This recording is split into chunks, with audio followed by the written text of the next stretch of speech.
Okay, so today we're going to discuss the topic of rebuilding soils, focusing on fields, pastures impacted by Hurricane Helene. We're going to discuss what's possible and maybe what's not possible as we explore this topic. To start out, just an introduction, I'm Austin Menker. I'm the Extension Associate for Conservation Agronomy with NC State. My program focuses on cover crops, more specifically cover crop management. We have launched a cover crop portal, so we'll touch on a lot of topics today. If you want more information about these topics and just other topics in general, please check that out. Before we dive into it too much, there's a couple considerations, we need to make, some statements I want to make when we're looking at this. When we're looking at utilizing cover crops in some of these areas impacted by the hurricane, this isn't some magic silver bullet that's going to cure everything. Unfortunately, we have seen fields, pastures that just have had significant erosion, soil loss, and so forth, and we can't rebuild soil that isn't there. Also, when we're looking at regenerating soils, rebuilding soils, however you want to phrase it, with cover crops, a lot of these benefits may take several years of implementation. They can be a little bit of a longer process.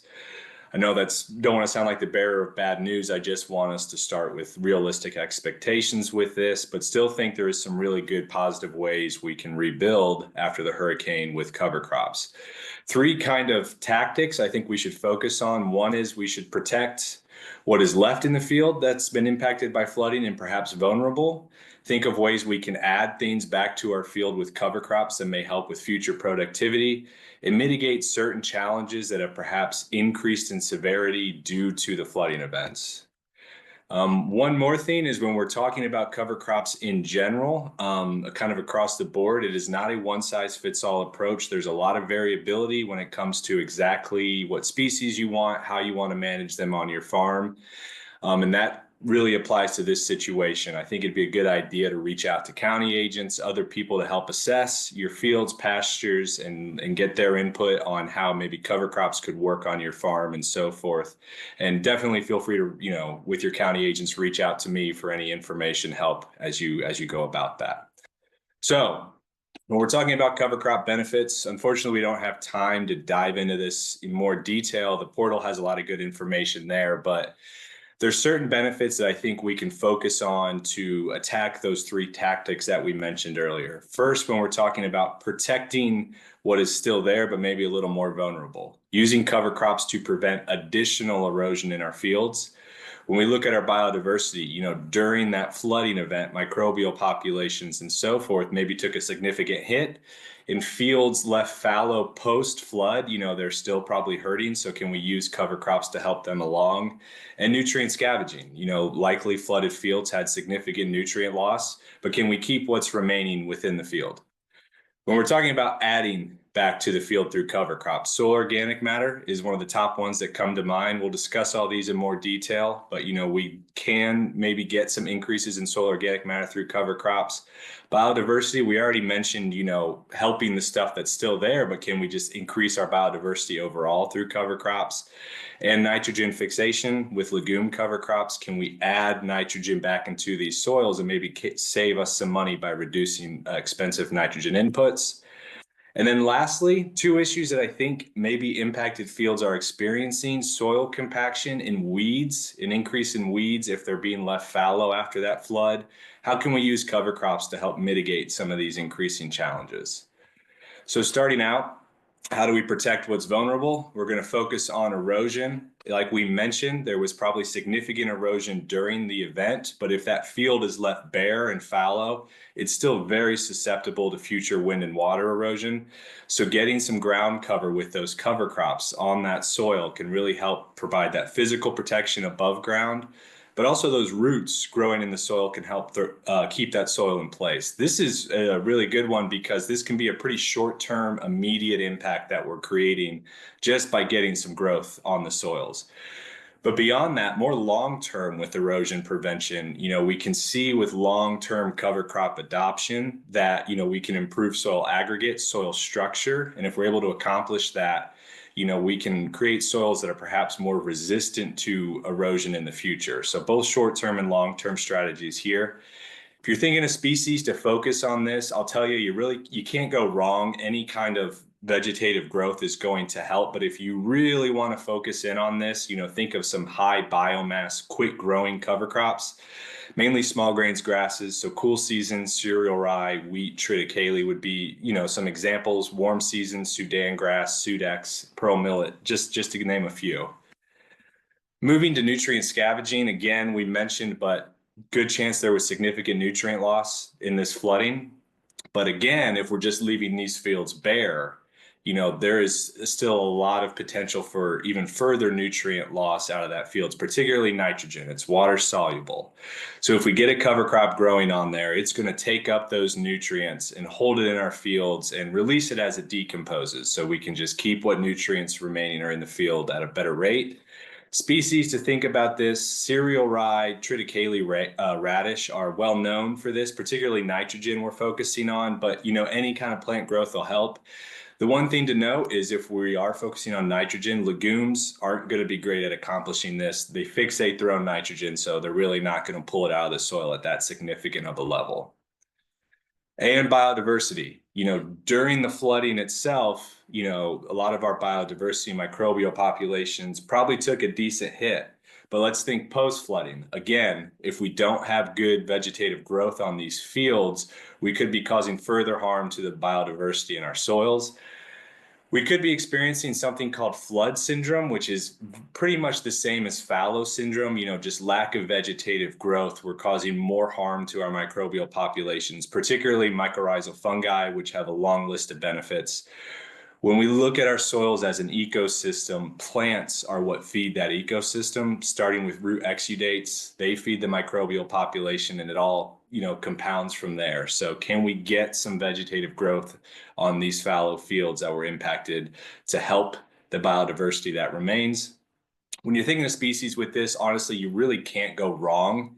If you really want to focus on mycorrhizal fungi, some suggest that cereal rye, clover, radish maybe are really good at targeting that. But really, you can think about just overall diversity here. If we want, diversity in these populations, diverse vegetative growth is probably a good bet as well. Okay, now transitioning to, additions we can make with cover crops to get stuff back into our fields for future productivity. We're going to stay on biodiversity. We talked about helping the stuff that's remaining, but can we add to it? Can we maybe get our biodiversity to better levels than it was even before the event? We kind of mentioned this, but when we think of our soils as an ecosystem, the more robust and diverse that ecosystem is, the better it functions. So, things like nutrient availability improve, water efficient usage and stuff. And then we also have better resilience with increased diversity. So we're better able to handle outside shocks like future weather events and so forth. Up to this point, when we've been talking about biodiversity, we've primarily focused on microbial populations, but we should expand that thinking. Predatory insects, pollinators are both extremely beneficial to ag production and just, our community at large. And cover crops can provide, really vital habitat for them and food sources.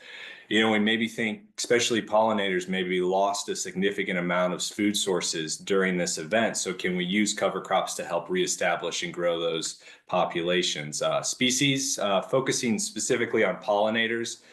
Cool season, clovers and vetch work really great. Warm season, buckwheat's fantastic. Pollinators love it. One thing I will say with buckwheat is it grows very quickly. So if you only got a little bit of time in the warm season that you could maybe do a cover crop, buckwheat would be a good place to go. Sunflower, that's kind of the iconic one. And then sun hemp are just some good examples to name a few. Okay, nitrogen. Can we add it back to the soil? We can accomplish this with legume cover crops. They have relationships with bacteria in the soil that can pull nitrogen out of the atmosphere and deposit in the soil. One thing to note, if you're going to be planting some legume cover crops, ask your seed retailers if they're inoculated. And if they're not, what inoculant you should use. You really got to do this to make sure you can actually get good nitrogen fixation. When we're looking at rebuilding nutrient in the soils, or honestly even fields that maybe weren't impacted, but just getting this nitrogen input from these cover crops, that could be a pretty significant cost savings for us. We've seen some really good numbers of the amount of nitrogen legumes can add, so we can maybe reduce some expensive nitrogen inputs, especially in today's market. Species to think of, just think legumes. So cool seasons, there's a bunch of clovers out there, a couple types of vetches you can use. Winter peas are growing in popularity. The one thing I will say, despite having winter in the name, winter peas aren't the most winter hardy. There may be some good varieties that can survive mountain winters where y'all are, but I would talk to seed retailers, just see what they think. You can also reach out to us. We'll see what information we can find if you can expect that winter pea to survive the winter. Warm season, there's a ton of options. Cowpeas, sun hemp's really good. Soybeans is something you might not think of as a cover crop, but it can certainly function as one and can add a lot of nitrogen. So if you can find someone that wants to unload some excess soybean for cheap, that can definitely work as a cover crop. Soil organic matter. This may be the big one. It's the one I certainly get the most questions on, not even just relating to, areas impacted by the hurricane, but just overall. Can I increase my soil organic matter with cover crops? We have seen that you can. Cover crops influence soil organic matter in a number of ways. The primary way is adding residue to the soil. So adding that plant tissue, that residue to the soil. But also they, help increase microbial populations, which can make up part of organic matter, but also protect soil organic matter we already have by preventing additional erosion. One thing to note here, there is a lot of variability in the rate of return. How quickly can we add soil organic matter? There's so much that can influence this, the weather that year, your soil type, microbials, and so forth, that it's a very tough thing to give a blanket statement on. Unfortunately, we have seen that we are in North Carolina. It's the Southeast. We have a much warmer, more humid climate compared to places like the Midwest, where a lot of cover crop literature comes from. We have seen that we can increase soil organic matter with cover crops. However, it's generally a longer process for us down here compared to cooler climates like the Midwest. So you guys being in the mountains, maybe less susceptible to this compared to places like the coastal plains. So that's good news, but I would temper expectations. I'm not trying to talk you out of this. I think this is a great goal to have, but if you see some fantastic studies from the Dakotas that had these significant gains in a year or two, maybe let's not expect that and appreciate that this is going to be a long-term thing that we're committing to. When it comes to species for this, biomass is really the name of the game for soil organic matter. The more biomass you can get, the better, you will increase that rate of return. So think small grains, grasses again, cool seasons, cereal, rye, triticale, barley, warm season, sorghum, Sudan grass, and Sudex, which is actually just a hybrid of those two, are some options you can look at. Okay, couple challenges that I think maybe are increasing in fields that experience flooding. You may or may not be experiencing this. If not, feel free to tune me out, but just wanted to mention it. Soil compaction. In fields that were flooded, compaction may increase. Soil sediment deposits, that water, that soil being just infiltrated with water for extended period of times can really increase some compaction. When we're looking at pretty severe compaction, cover crops alone may not solve this issue, but they certainly can help and be a really useful tool. Cover crops tend to have a much more extensive root system than our cash crops that can work its way through your soils, bust up compaction, and so forth. If you're dealing with pretty severe compaction, tillage may be a good option starting out. I know that may sound surprising coming from a conservation agronomist like myself, but really, if we can till to break up that severe compaction, it can work. But if we don't get anything growing in there after the tillage, there's a good chance that soil can resettle and we just have a cycle of additional compaction. So if we till and then are able to get cover crops in right away and get those roots in that soil, we have seen some studies where this can really, have a positive impact. So species, if you're thinking about this, if it's more surface level compaction, small grains and grasses work pretty well. Those fibrous roots do a really good job. I will say, I think we're seeing more and more that these fibrous roots can also tackle some subsurface compaction. I think we're realizing there's more force behind them than we originally thought, and they're actually pretty good at breaking up some subsurface. But historically, subsurface people want to target, those deep tap roots like sunflower, radish, to name a few. Okay, weeds. This is an interesting one because say you got a field, that was flooded, and you just haven't gotten to it yet. That's a very real scenario and an understandable one that I'm sure a lot of people are in. Maybe you look at that field and it's getting covered in weeds. The one thing I will say, while not ideal, that is vegetative growth. So we are partially checking off at least, a lot of those benefits we talked about. And maybe you're in a situation that you just can't get that back into productivity yet. It's understandable.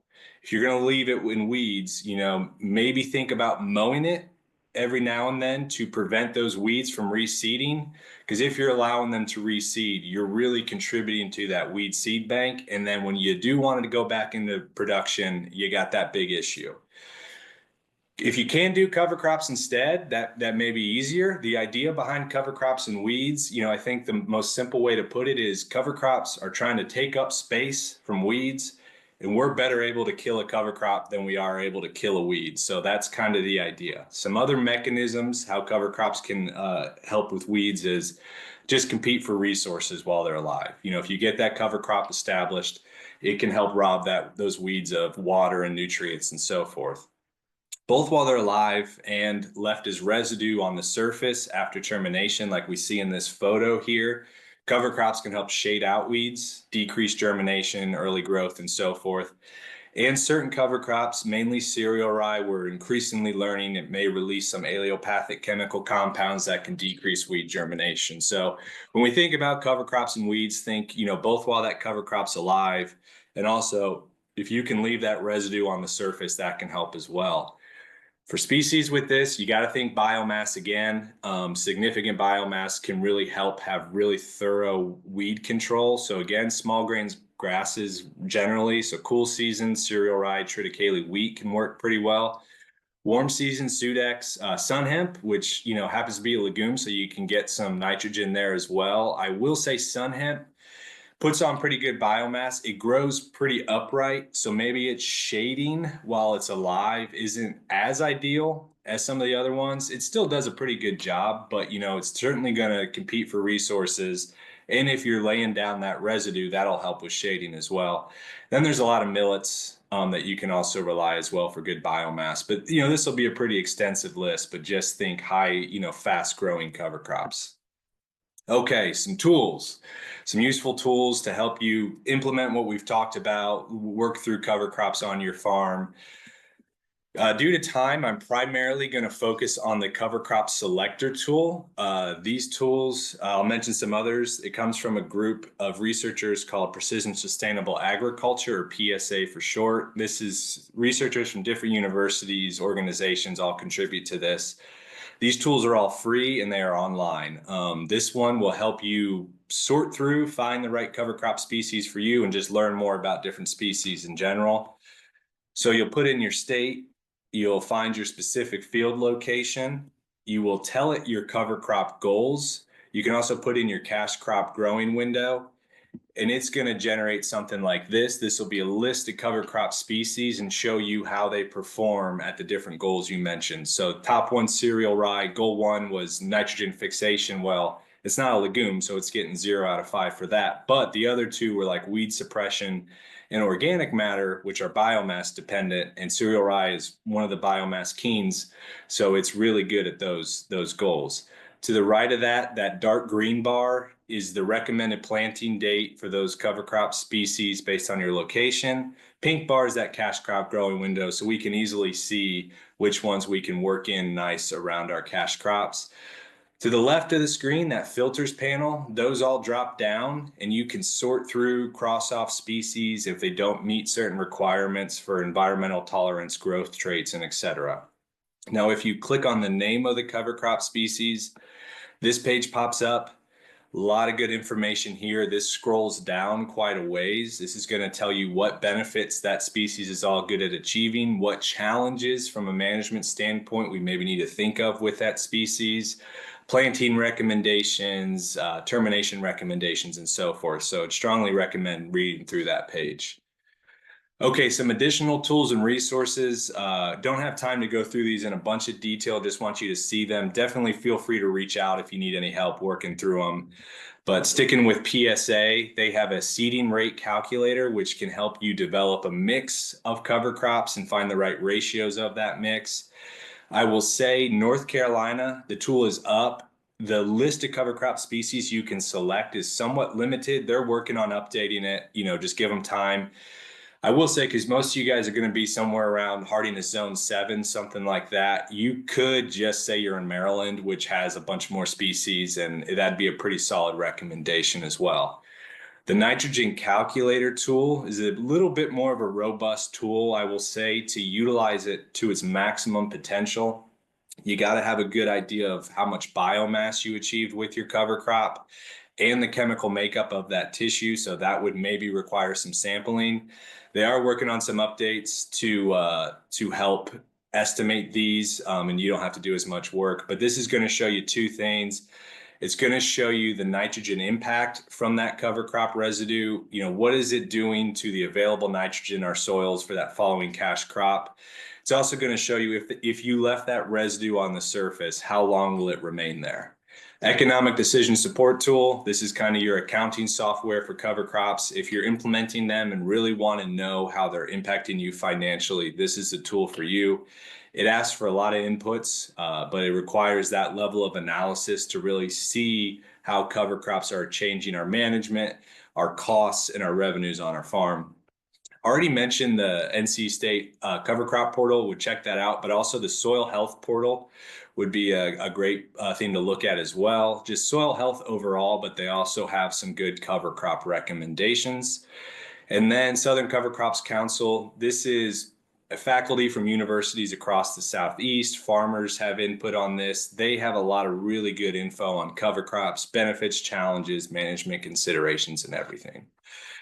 All right, and with that, I know we weren't able to meet in person, so I want to encourage anyone watching this video, definitely reach out with any questions. If you're working with your county agent, you guys can reach out together. I'm more than happy to help. I know this is a long road ahead of us, and we'd happily help any way we can.